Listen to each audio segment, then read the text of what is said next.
Okay, y'all. We back with Ziyah Harris and her accused killer, Jarvis. Jarvis' last name. I'm just so upset with him. But anyway, Jarvis. But when the lady took the stand, y'all probably already seen this. It's a lot that I'm going back and revisit. You know what I mean? Because things ain't sounding right. So she gonna tell you, she's the defense. She gonna tell you to the officer in charge. Listen to this. I attempted to make a phone call to another girlfriend. I'd have to look at my reports, but she never came in for an interview. All right.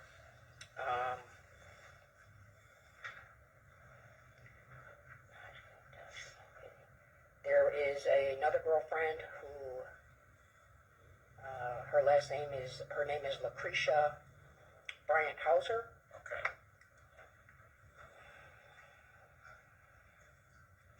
That may be all the girlfriends. I may be missing one. I would have to relook at all the witness statements. So you are aware that Mr. Butch has quite a few girlfriends, correct? Correct. All right.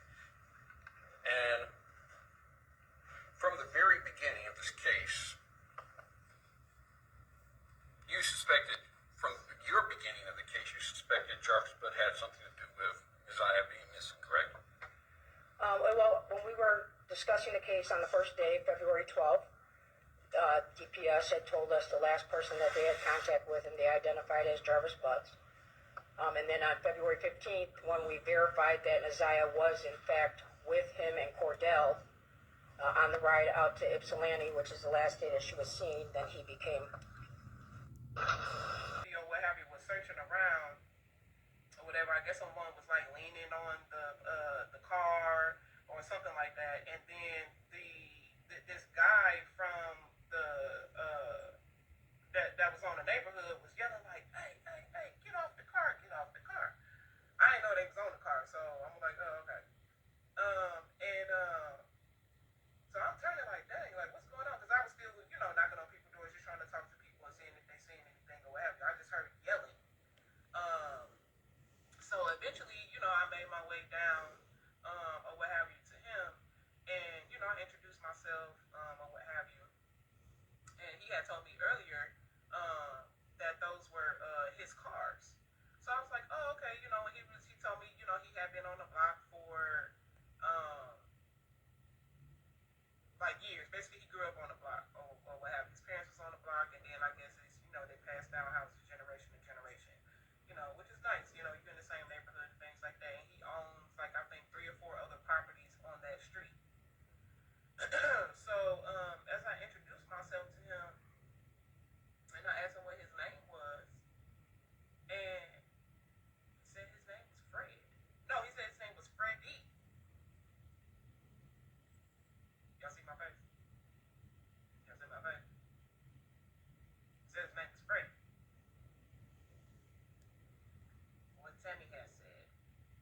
She said Freddie, something like that. And I am not, let me make it very clear, I am not insinuating or alleging that this man named Freddie is responsible or has anything to do with Ziyah. I'm not saying that at all. It just was a coincidence that his name was Freddie, and with me working with Tammy, it kind of raised some hairs on the back of your neck, if you will. So obviously, with him telling me that, I did look for the scar. Um, but the side that I was, the side I was on his left side, and I didn't see any scars because as soon as I heard the name, I was like, uh, so immediately, my antennas, went up again. Not insinuating that this man has anything to do with Ziyah. It just so happened that his name is Freddie and Fred. So I was like, okay, and he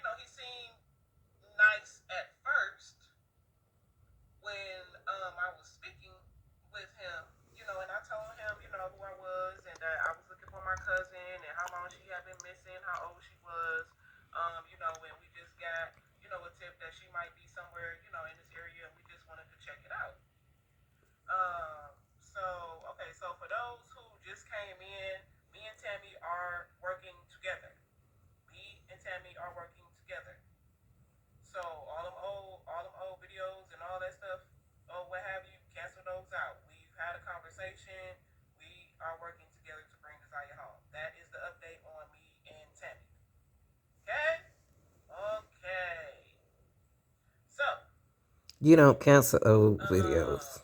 yeah, so as we're talking or what have you, I'm asking him about the cars that he said were his that were parked in the land bank house. He doesn't own that house. He owns the houses that's on the side of the land bank house, which is the house that Tammy showed me.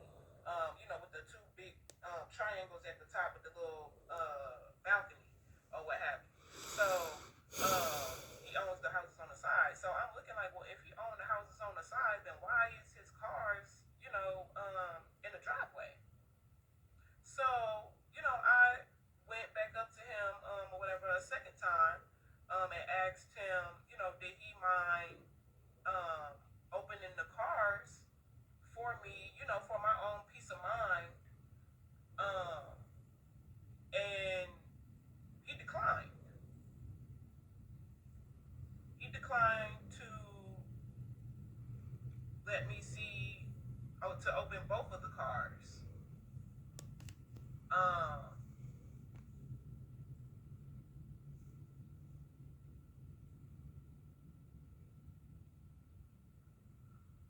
What? I felt like that was off because he was saying, do whatever it is that y'all need to do, but not be willing to help in that aspect. Then I had to leave because I had to go do the interview with Fox 2. And then I guess there was still people there, or it was people, in the community that wanted to help, and they had beat me there back to Indiana.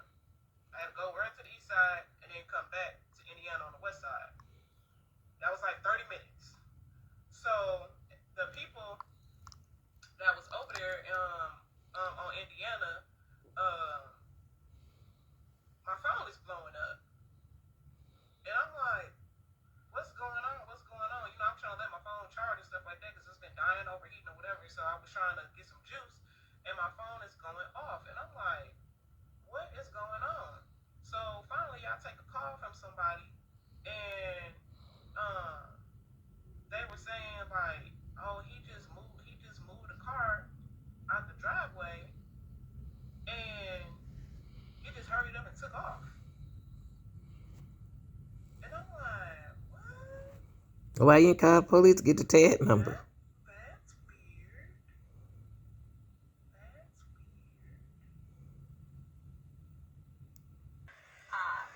She was the daughter of one of Mr. Buck's girlfriends at the time, and I would believe her to have contracted chlamydia. It's disgusting. It's despicable. What? It's worse than what I thought it was. I've been trying to bring attention to him since 2022, and I did not realize it was this bad. Bond was remanded for 41-year-old Butts. He's currently incarcerated on an unrelated weapons charge.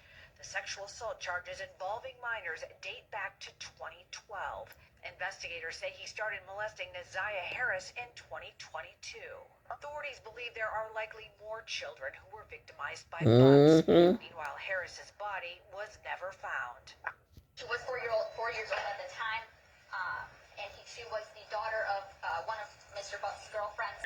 From what I understand, I have people I know who work in foster care, things like that. They ask you about your children. They want to interview your children, see how your children are, how they turned out, where they with, what type of upbringing they had. Well, unfortunately, out of her 7 children, the first one ran away at a very young The second one, he stayed home to 18 and went to school. Then Ziyah's mother, she has had some difficulties in life and ran away at 13. Then the next child ran away at 16.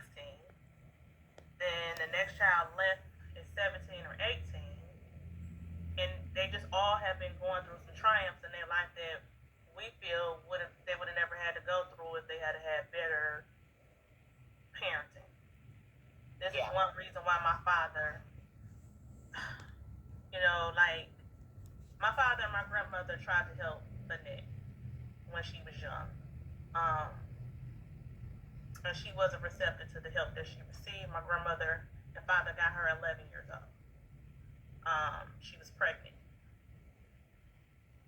My grandmother helped her get a hood home, paid for attorneys to help her get her baby because he ended up becoming a ward of the state because she was so young. And Annette just continued to be promiscuous and things like that. But she was a victim of a lot of trauma herself. So her children, they have some issues too. Everybody got their problems, but it's to the extreme. She has 7. From what I understand, I have people I know who work in foster care, things like that. They ask you about your children. They want to interview your children, see how your children are, how they turned out, where they life with, what type of upbringing they had. Well, unfortunately, out of her 7 children, the first one ran away at a very young age. The second one, he stayed home to 18 and went to school. Then Ziyah's mother, she has had some difficulties in life and ran away at 13. Then the next child ran away at 16. Then the next child left at 17 or 18. And they just all have been going through some triumphs in their life that we feel they would have never had to go through if they had had better parenting. This is one reason why my father, like my father and my grandmother tried to help Annette when she was young. And she wasn't receptive to the help that she received. My grandmother and father got her 11 years old. Pulled over it because of a situation where he had got arrested and had her daughter in his custody at that time. He had the child, and we had to go get the baby because he got arrested. So I was looking him up to see what he got arrested for. Then it popped up his oldest information saying that he was a sex offender and had sexually assaulted a child under the age of 13. And I looked at Shannon and I was like, Shannon, he's a sex offender. Yeah, he said the girl lied. I'm like, it says the girl was 13, and then I did the math on his age. I said he was 24. What? So it ain't no lie there. A shame. Yeah, but he did his time, and I'm like, nah, nope. I was like, you need to leave him alone. Over the course of the years, I would tell her, you need to leave him alone. He was not good to her. He did not treat her well.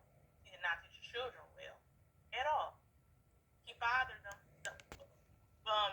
He created them, but he was not a father figure that I would have tried to hang on to for the kids.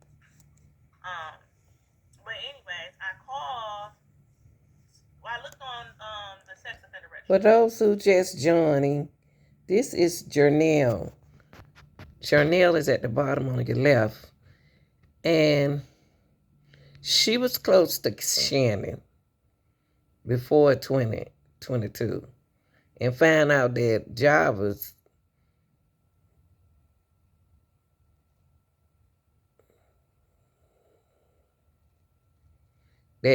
was arrested after warning. I thought Shannon was her niece. And cause it says it's Nadia aunt. So she knew about, Shannon knows about this, y'all. She knew about this. She needs to be locked up, incarcerated. The law needs to stand up on this right here. And I want to thank the young ladies, the Advocate Network and Laurie for posting this information, because without them posting this information, we wouldn't know this information. I want to tell the ladies thank you. They on Facebook, y'all. And saw that he was not on there. So I called. And that's when they went after him, and eventually, maybe about 6 months later, he had a report, they registered him, and he ended up on the sex offender registry. But So he was supposed to be on the registry the whole time. The whole time, and this was like 12 years ago. But get this, his last report is 2019. He had the report. 12 years ago. I mean, in Detroit, they don't update this information. Somebody not on their job, y'all, and the system not on their job for nobody not to know this. But Shannon knew about it. The sex offender registry since 2019. So he probably wasn't reporting it very often in between those times either. Yeah. So you said he fathered some children. So you're saying that Situation where he had got arrested and had her daughter in his custody at that time. He had the child, and we had to go get the baby because he got arrested. So I was looking him up to see what he got arrested for. Then it popped up his oldest information, said that he was a sex offender and had sexually assaulted a child under the age of 13. And I'm looking at he's a sex offender. Yeah, he said the girl lied. I'm like, Y'all, I don't care what nobody say, but that grandma needs to be arrested or punished some kind of way. Because this happened around her. All of this information was happening around her and her daughter. I think they need to investigate this. I hope that the Detroit officer is doing this. Where these beautiful women got this information out there. people I know who work in foster care and things like that, they ask you about your children. They want to interview your children, see how your children are, how they turned out, where they life with, what type of upbringing they had. Well, unfortunately, out of her 7 children, the first one ran away at a very young age. Okay, we seen it. The second one, I don't care what y'all say. This lady right now, she supposed to be responsible for not Asia, need to be evaluated. She really do. Because this wasn't supposed to happen. If she were properly taken care of. Ziyah Harris. Yes, And who is Ziyah to you? my granddaughter. Are you her legal guardian? Yes, I am. When did you become her legal guardian? I adopted Ziyah back in 2016. And that was The man charged in the killing of 13-year-old Ziyah Harris will stand trial for her murder. The judge made the ruling here just in the past hour, and just as he was being led out of court, Ziyah's relatives just couldn't hold back their emotion. Take a listen. do the right thing. Tell us what she said, please.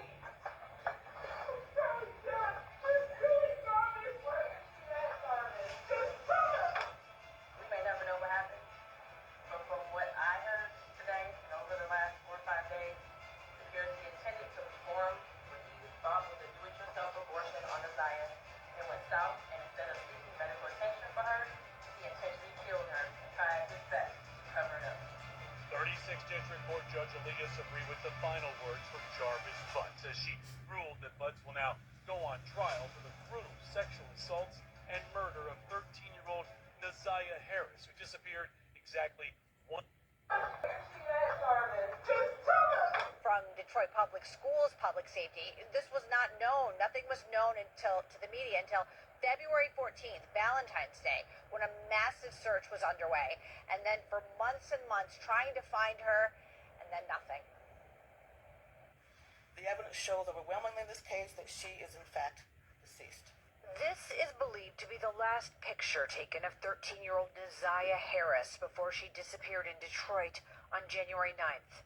Thursday, investigators announced homicide charges as well as criminal sexual conduct charges against 41-year-old Jarvis Butts.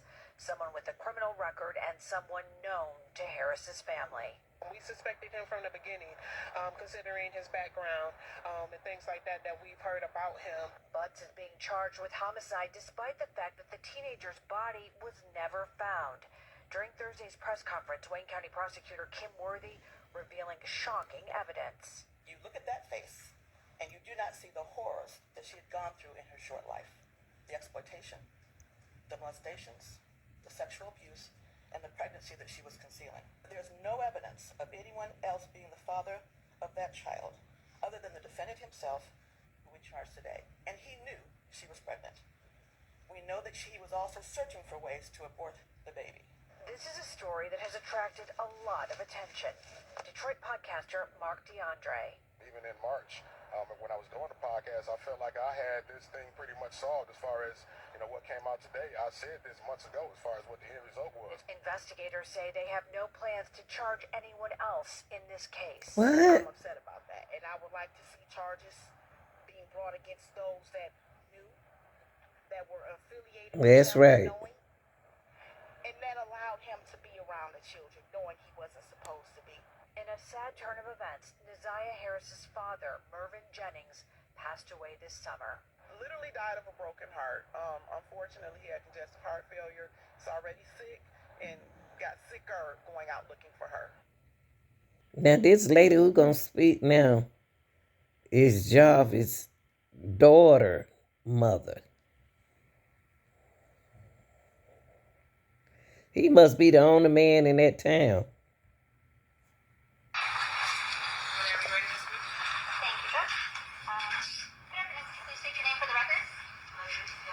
And how old are you? 31. And I don't want to know your exact address, but what street do you live on? Are you drowning in payday loan? And what kind of vehicle did you drive back in January of 2024? Blue Nissan Sentra. Okay. And do you recall being interviewed by Detroit police back on August 30th of 2024? Yes. Okay. And Thursday that was in relation to a Jarvis Butts? Yes.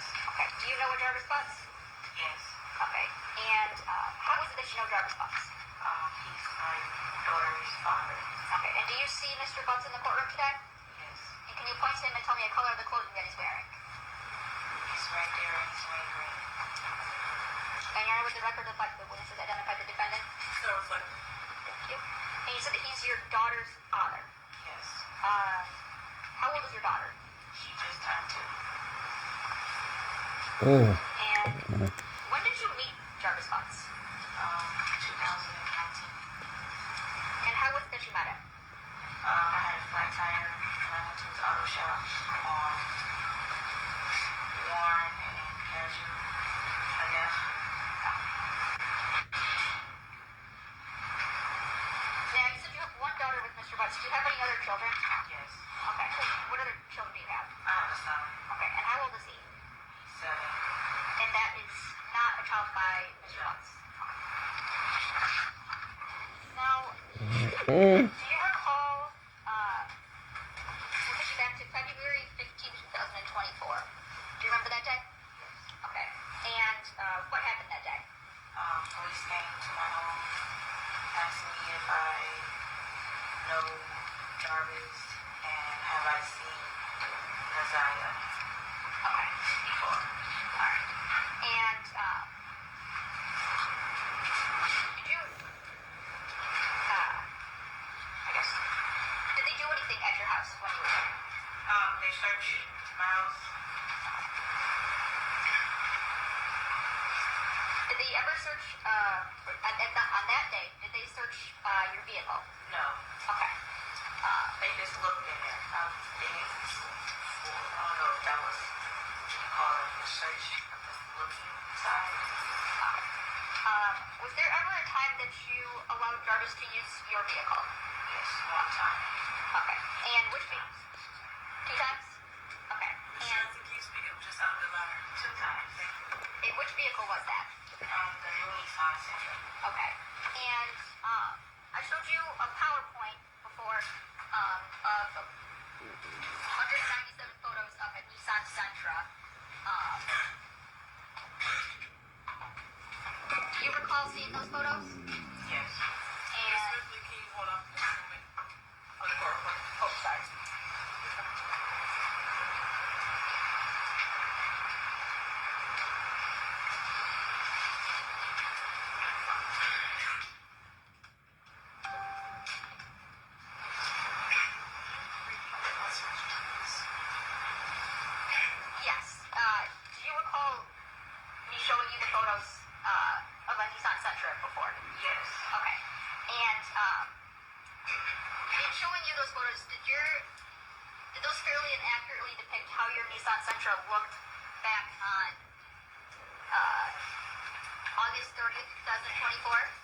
Yeah, this is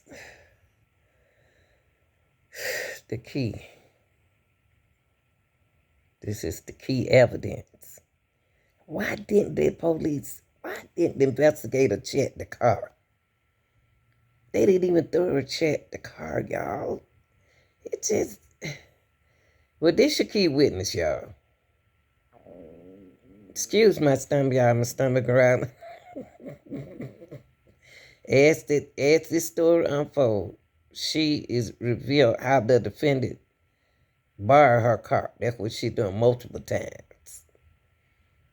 And she didn't think nothing of it. She just think that he loved her. And a pair of glasses, this is what I'm talking about, the pair of glasses was found in the car. And that was crucial, because the pair of glasses was a piece of evidence that belongs to Ziyah. Okay, let me continue with the those who've seen it already. Okay, it's just a lot of us, we missed it working and stuff. Okay, now you can catch it here. It'll be a minute as people's exhibit 11. Public? Yes.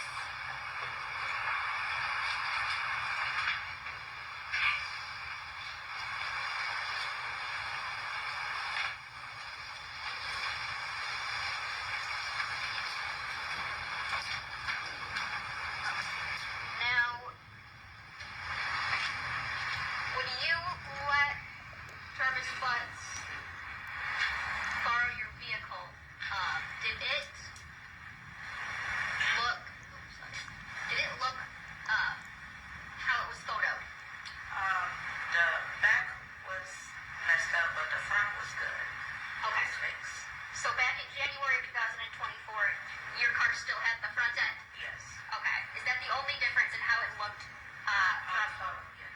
Okay. So that's the only difference in how it looked from January of 2024? Yes. Okay. When is it that Mr. Butts